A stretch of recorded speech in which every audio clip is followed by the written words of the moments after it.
सुबह का अलार्म बजने से पहले ही आँख खुल गई।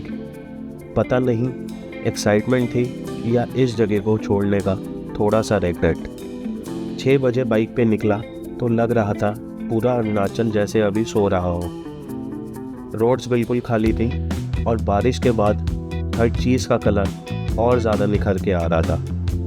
वैसे तो लोग डेस्टिनेशन को याद रखते हैं, लेकिन मुझे ना ऐसी सुबह वाली राइड्स ज़्यादा याद रहती हैं दोस्तों, क्योंकि इस टाइम ना ट्रैफिक होता है ना शोर, सिर्फ आप होते हो, बाइक होती है और नेचर अपना बेस्ट वर्जन दिखाता है। उस वक्त बस एक ही चीज़ का रिग्रेट था, काश ये राइड और लंबी होती।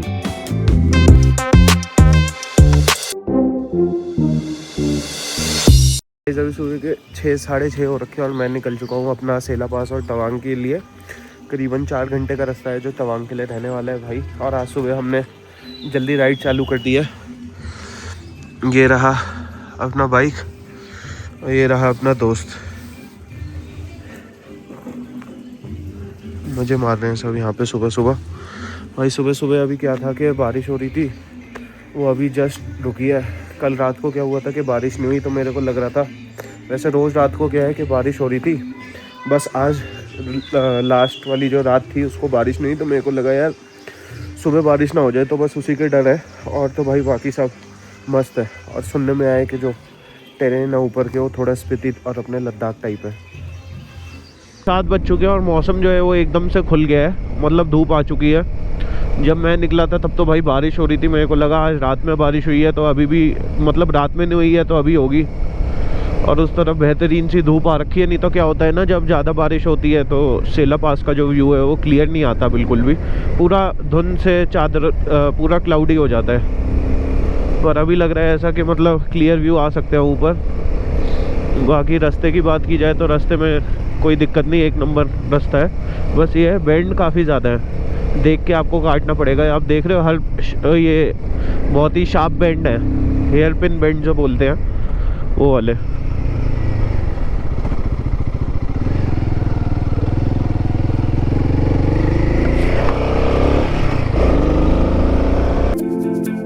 ये इतने सारे बेंड देख कर ना हर बार एक नया एक्साइटमेंट आ रहा था।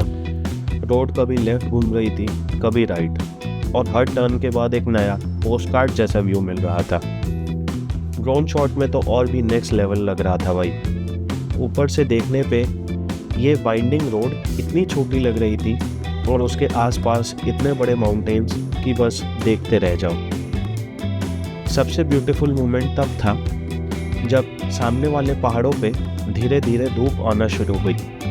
पहले सिर्फ पीक्स गोल्डन हुई, फिर धीरे धीरे पूरा माउंटेन सनलाइट में चमकने लगा। और ऑनेस्टली भाई उस मोमेंट पे बाइक भी स्लो हो गई।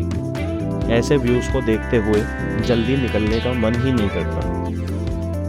एक बात तो पक्की है गाइस, अरुणाचल की रोड सिर्फ डेस्टिनेशन तक ही नहीं ले जाती, हर किलोमीटर पे एक नई मेमोरी दे जाती है।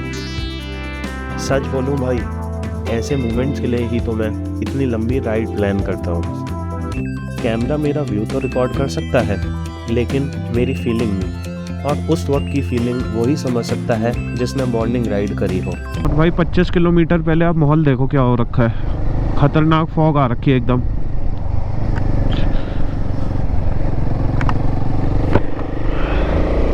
मतलब वाइजर खोल के ही चलाना पड़ रहा है यार।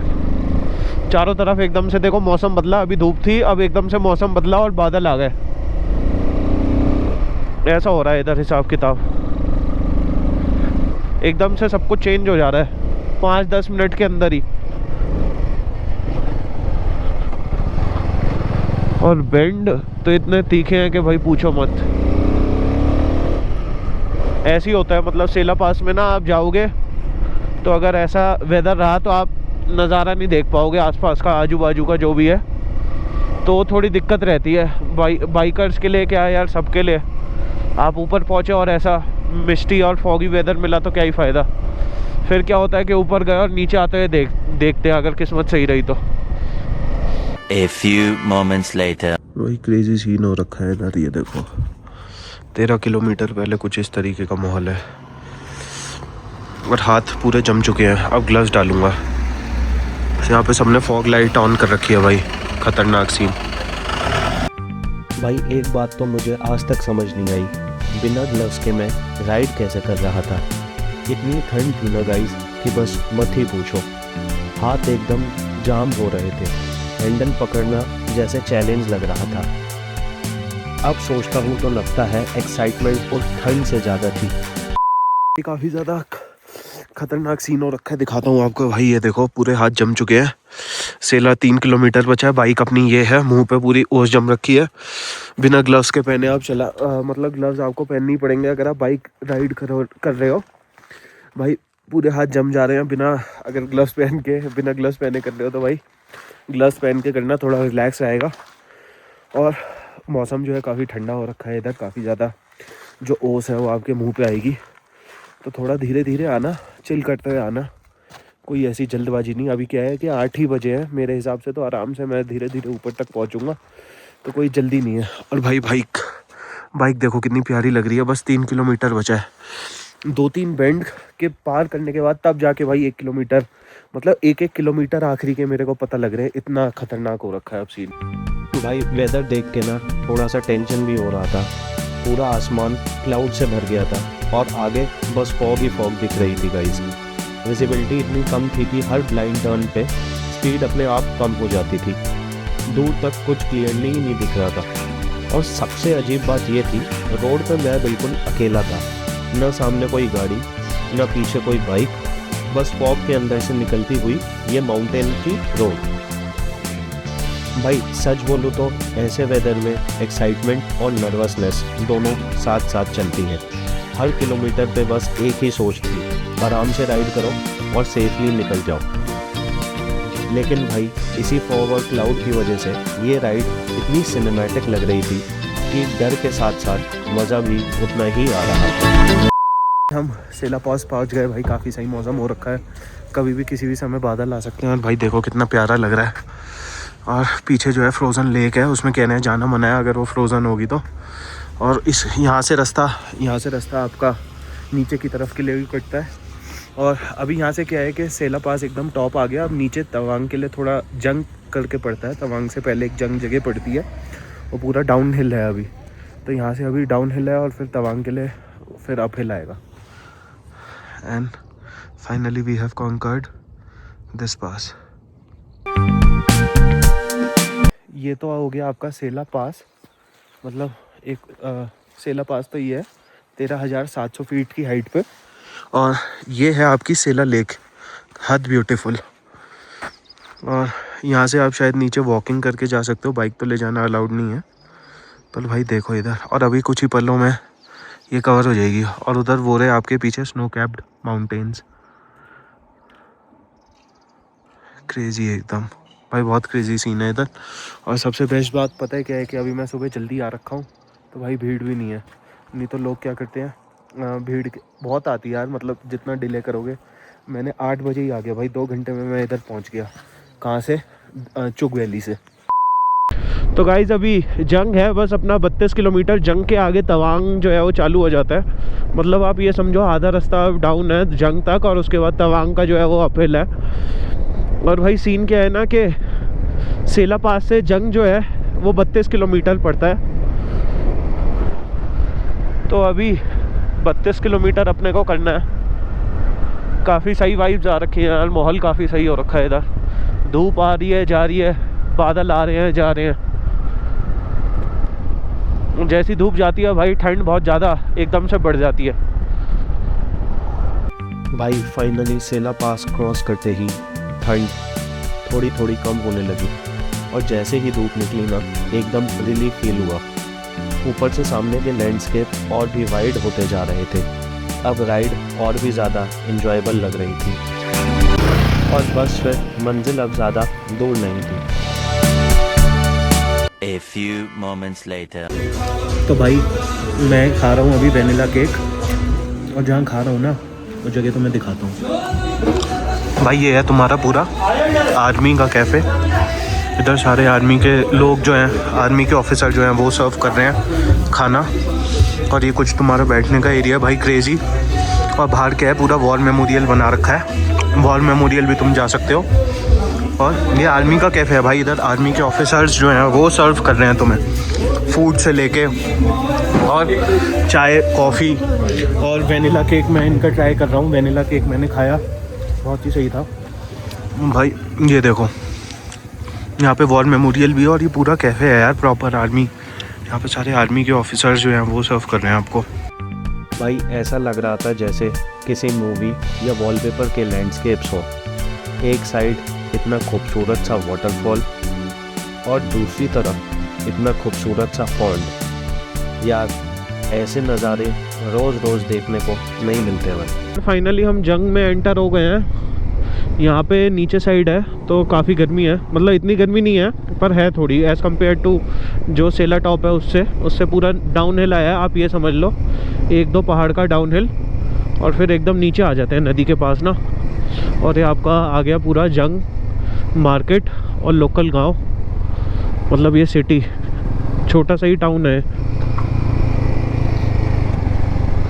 और यहाँ से तवांग है करीबन 40 किलोमीटर।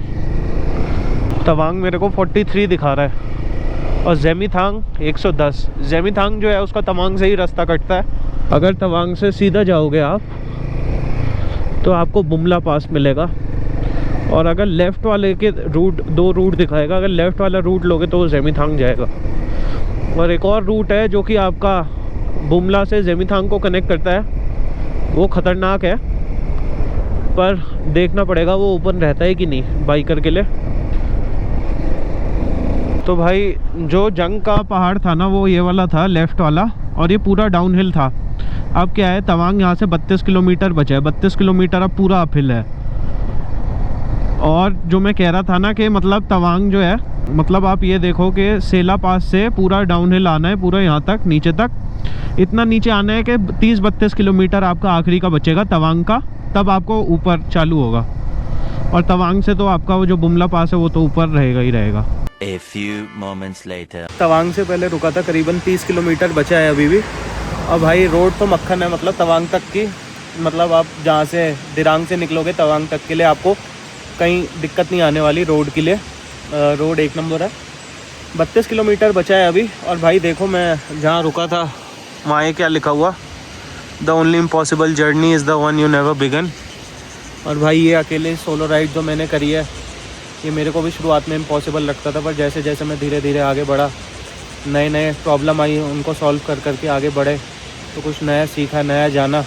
और भाई अब इस स्टेज पे इतना कॉन्फिडेंस है कि मतलब मैं दिल्ली से निकला हुआ इधर अरुणाचल प्रदेश के पूरा टॉप एंड पे बुमला पास को कॉन्कर करने जा रहा हूँ अकेले। वो भी मतलब मेरे लिए फ़र्स्ट टाइम सोलो राइड थी मेरी ये, और मेरे को तो यार मतलब काफ़ी बड़ी बात है मेरे लिए। इम्पॉसिबल जो लगता है यार वो धीरे धीरे अगर तुम स्मॉल स्टेप्स में चलते जाओ, मतलब स्मॉल स्टेप्स के बारे में सोचो, तो इम्पॉसिबल नहीं लगता, मतलब सॉल्व हो ही जाता है एक टाइम के। कोई जगह आई है रेलिंग हु करके। One eternity later. तो यार फाइनली तवांग में एंटर हो रहे हैं अब। तवांग ट्रेड फेयर 27 मार्च से 25 अप्रैल, फरवरी मार्च अप्रैल नहीं निकल गया। अभी तवांग में एंटर लग गया। अब यहाँ से तवांग आपका चालू है। बेसिक सा शहर है। अभी मेरे को इससे ज़्यादा एक्सपेक्टेशन थी यार, मेरे को लगा कि हाइट पे होगा, बर्फ़ होगी इधर। तवांग पर आप अभी इतनी हाइट पे नहीं है, और यहाँ से बुमला 30-40 किलोमीटर है, तो देखते हैं उधर कितना फ़र्क आता है। ये तो आपका अभी छोटा सा ही शहर है, पर इतनी ठंड नहीं है भाई जितनी लग रही थी ना, मेरे को एक्सपेक्टेशन थी। इतनी ठंड है नहीं। फाइनली मैं तवांग पहुंच गया था और मार्केट आ रखा था। भाई मार्केट का क्या सीन है कि 1 वे है पूरा, तो आपको एक तरफ से जिस तरफ से गए उस तरफ से रिवर्स नहीं जा सकते। परमिट का क्या सीन है, आपको पहले डीसी ऑफिस है यहाँ पे, वहाँ पे जाके परमिट बनवाना पड़ेगा। फिर उसको एक वॉर मेमोरियल है, वहाँ से आपको साइन करवाने पड़ेंगे। और अगर आप कैब ड्राइवर या किसी और के थ्रू करवाते हो तो आपको करीबन 500 रुपये या 400-450 के आसपास का पड़ेगा। ऐसे भाई जो ऑफिशियल रेट है वो 100-150 रुपये में, मतलब अगर आप खुद मेहनत करके बनवाते हो तो 100-150 रुपये में आपको मिल जाएगा। और मैं शॉप पे आ रखा हूँ, इधर मालूम करता हूँ कुछ हो पाता है कि नहीं। ये रही आपकी पूरी तवांग मार्केट, इस तरीके की है पूरी, मतलब सर्कल में है ये पूरी मार्केट आपकी, मतलब राउंड अबाउट समझ लो। और 1 वे अलाउड है इसमें, मतलब ऐसा नहीं है कि आप यहाँ से इस तरफ इस डायरेक्शन में चले गए। भाई ये है आपकी एशिया की सेकंड लार्जेस्ट तवांग मोनेस्ट्री, नाम है इसका तवांग मोनेस्ट्री, और birth place of Dalai Lama इसी को बोलते हैं। और भाई सेकंड लार्जेस्ट एशिया की, मेरे को भी अभी पता लगा। अंदर से इतना बड़ा बुद्धा का स्टैचू है, वो मैं दिखाऊंगा। मेरा क्या सीन हुआ ना, अब कल मैं सुबह डीसी ऑफिस की तरफ निकलूँगा। वहाँ पे क्या है कि फ्री में कह रहे हैं काम हो रहा है, तो भाई उस काम के लिए मैं सोच रहा हूँ 500 रुपये क्यों दूँ। जो यहाँ पे एजेंट्स हैं वो 500 मांग रहे हैं, कह रहे हैं कुछ 500 और कुछ 1000, मतलब कोई रेट ऐसा फिक्स नहीं है। और डीसी ऑफिस में जाना है आपको, आरसी, डीएल, इंश्योरेंस और आईएलपी लेके, जो इनर लाइन परमिट होता है जो आपको अरुणाचल में बॉर्डर एंट्री करते हुए बनाया था, वो आपको लेके चलना है और उन सब का फ़ोटोकॉपी कैरी करना है। और बस उनका फ़ोटोकॉपी उधर डीसी ऑफिस में, यहाँ के तवांग जो मार्केट है उसके बगल में ही डीसी ऑफिस है, वहाँ पे सबमिट हो जाएगा। और बस आपको बुमला तक का स्पेशल परमिट जो है वो मिल जाएगा। क्या है ना, वो काफ़ी इंडिया चाइना का सेंसिटिव एरिया है, तो फॉरेनर्स को तो शायद अलाउ ही नहीं है, पर इंडियंस जो है उनको थोड़ा ऐसा स्पेशल परमिशन लेना पड़ता है। वो मिलिट्री के थ्रू भी होता है, मतलब यहाँ से डीसी ऑफिस के थ्रू मिलिट्री में साइन होंगे, पहले इधर डीसी ऑफिस में मिलिट्री साइन हो गया, फिर मिलेगा मेरे को।